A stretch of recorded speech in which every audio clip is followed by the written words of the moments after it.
The night sky in Idemili sparkled with stars, and the full moon shone so brightly that it lit up the compound like a lantern. A fire burned in the center, its glow reflecting on the faces of 3 children who were leaning forward eagerly. Their grandmother, Nneka, sat on a low wooden stool, chewing on the tip of a stick and giving them her signature mischievous smile. "Nneka, stop looking at us like that," Ada said, her hands on her hips. "You always smile like that when you're about to trick us." "Me? Trick you? Chinik ekokwana," Nneka exclaimed, feigning innocence. "Have I ever told you a single lie in all my years of telling stories?" "Yes," all 3 children chorused. Nneka let out a hearty laugh that made the flames seem to dance higher. "Ehen, you city children with sharp mouths. I won't argue with you tonight. Let me tell you a story about Ik, our sacred python. This one is true, Baiko, I swear on my mortar and pestle." "Nneka, we are listening," Chigazi said, his small hands clapping together in excitement. Nneka leaned forward dramatically. "In Idemili, long before you children started drinking ice cream and calling fufu exotic, the python, Ik, was our greatest protector. When a child was born, Ik would visit the baby." "Wait," Efoni interrupted, squinting suspiciously. "A real snake would come into the house. Are you sure this isn't one of your tricks?" "Ooh." Nneka made a loud noise and smacked her hands on her lap. "You think I'm playing, eh? Let me finish my story before your stubbornness turns you into a bush rat." The children burst into laughter, and Chigazi wiped a tear from his eye. "Nneka, don't turn us into bush rats, oh. We are listening." "Good," Nneka said with a smirk. "As I was saying, Ik would visit the newborn to bless it. It would slither in quietly, like a thief, but don't worry, Ik didn't steal. It would curl around the baby's cot and stay there for a short while. This was a sign from the gods that the child was blessed and protected." Ada wrinkled her nose. "But Nneka, what if Ik decided to, poop on the baby's bed?" "Oh, Ada, trust you to ask such a question," Nneka said, laughing so hard she nearly fell off her stool. Ik was too well behaved for that nonsense.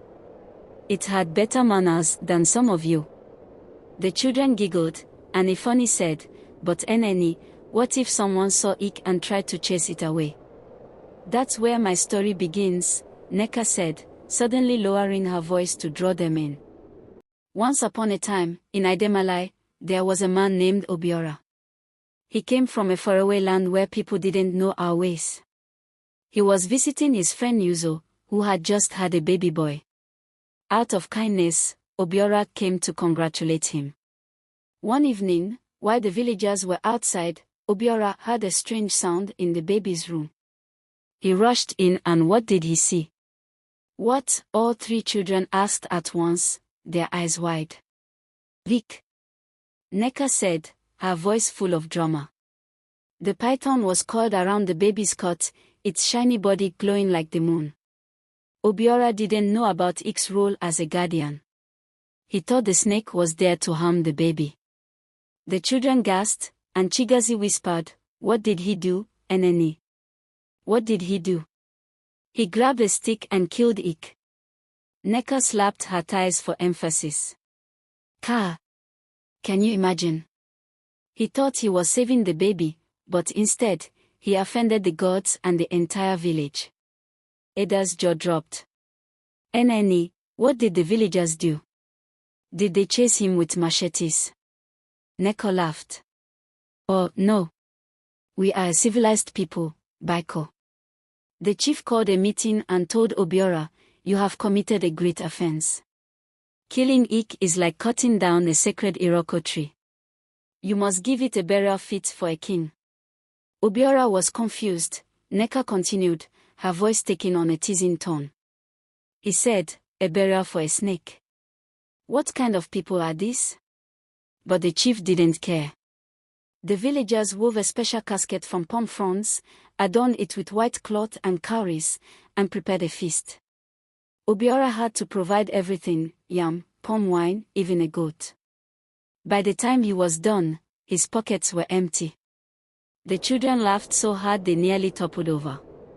"Serves him right," Ada said, wiping her eyes. "Next time, he'll ask questions before killing someone's guardian snake." "Exactly," Nneka said, nodding. The funeral was grand, with drummers and dancers. They carried Ik's casket to the sacred grove, and Obiora had to bow before it and beg for forgiveness. The villagers didn't just take Ik to any random place. They carried it to the sacred grove of the land, the earth goddess. This grove is a place of power, so holy that only the elders and chief priests are allowed to enter. Obiora was terrified when they told him he had to come. "What did it look like, Nneka?" Chigazi asked, his voice barely above a whisper. Nneka smiled. The grove was filled with giant trees whose branches intertwined to block out the sunlight, making it cool and dark even in the afternoon. You could hear the whispers of the ancestors in the wind. In the center of the grove, there was an ancient altar made of stone, surrounded by carvings of animals and symbols of the gods. Ada shivered. "I would never go in there." "Neither would I," Ifani added. "Well, Obiora didn't have a choice," Nneka said. "He had to bow before the altar, pour libations, and promise never to disrespect Ik or any other sacred symbol again. In the end, the gods forgave him, but he learned an important lesson: ignorance is not an excuse, there's always consequences for your actions." After Nneka ends her story about Obiora, Ada furrows her brows, clearly troubled. "But Nneka, why didn't someone warn Obiora about it before it happened?" Nneka adjusted her wrapper and smirked. "Oh, that's the problem with being a stranger. Sometimes, people don't listen until trouble knocks on their door. But let me tell you something important: before Obiora arrived, the elders of Idemili had already noticed strange signs in the village." "What kind of signs?" Ifani asked, his eyes wide with curiosity. Nneka lowered her voice. "The river ran dry for a day, something that had never happened before. The villagers heard the sound of drums in the forest at night, even though no one was playing. And then, the oldest woman in the village, Mama Ugoma, had a dream about a stranger bringing chaos to Idemili." The children leaned in closer as Nneka continued. The elders knew something was coming, but they didn't know what or who. That's why they told everyone to stay vigilant and honor the sacred ways. Ada shook her head. "So they knew trouble was coming, but they didn't stop it." "Oh, Ada, life doesn't always give you clear answers," Nneka said. "Sometimes, you just have to let things happen and deal with them when they do." Months after the funeral, something strange happened. Yuzo, the man whose baby had been visited by Ik, woke up one night to hear the sound of slithering in his compound. When he stepped outside, he saw Ik coiled under the moonlight, its scales glowing like gold. The children gasped. "Did it come back for revenge?" Chigozie whispered. "No, my child," Nneka said, shaking her head. Ik had returned to bless the baby once more. Yuzo watched in silence as the python slithered into his home and curled around the cot again.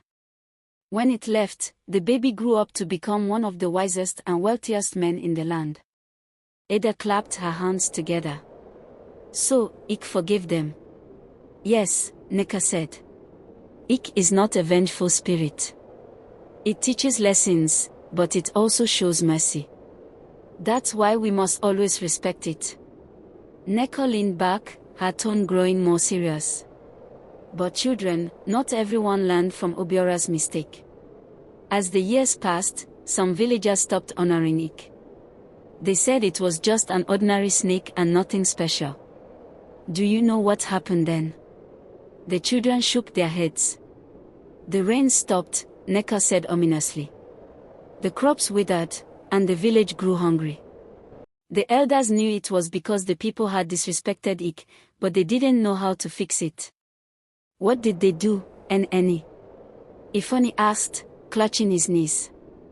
They called a great meeting, Nneka said.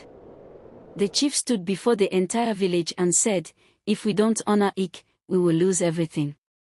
But to bring back the python's favor, we must make the ultimate sacrifice. What sacrifice?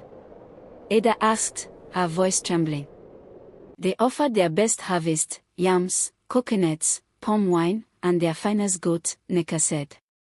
And they begged for forgiveness. Nneka shifted on her stool, her voice dropping to a whisper. But do you know what happened to those who refused to honor Ik? One man, Akon, said, I don't believe in all this nonsense. A snake is just a snake. The children gasped. Akon went to his farm one morning and saw something unusual, a small golden python coiled around his cassava plants. He chased it away, shouting and throwing stones. That night, his barn caught fire, and the next day, his goats ran away. It was because of what he did to Ik. Children, the moral of the story. As the fire crackled lower, Nneka leaned back, her face glowing in the firelight. You see, my children, Ik is not just a snake, it is a symbol of balance, respect, and our connection to the gods and the land. We don't worship it, no, but we honor it. When we live in harmony with the gods, they bless us. But when we forget them, we lose everything. When you go back to the city, don't forget the story of Ik. It is part of who we are. The children sat quietly, the weight of her words sinking in. Nne, Chigazi said after a long pause, his voice soft, do you think Ik still visits babies today? Nneka smiled, her eyes twinkling. Who knows? Maybe Ik is tired of people with phones and electricity disturbing its peace. But if you believe, you may still feel its blessing. She leaned forward mischievously and added, now go and sleep, Biko, before I turn you all into bush rats. The children burst into laughter, the sound echoing into the night. As they said goodnight and shuffled off to bed, the fire crackled softly, and the shadows of the trees danced under the moonlight, as if the spirit of Ik was watching over them all. Thank you for joining us on this magical journey through the tale of Ik and the sacred traditions of Idemili. We hope it brought you closer to the richness of African folklore. Your support means everything to us. Don't forget to like, share, and subscribe to Tale of the Moonlight for more stories that celebrate culture, history, and timeless wisdom. See you in our next adventure.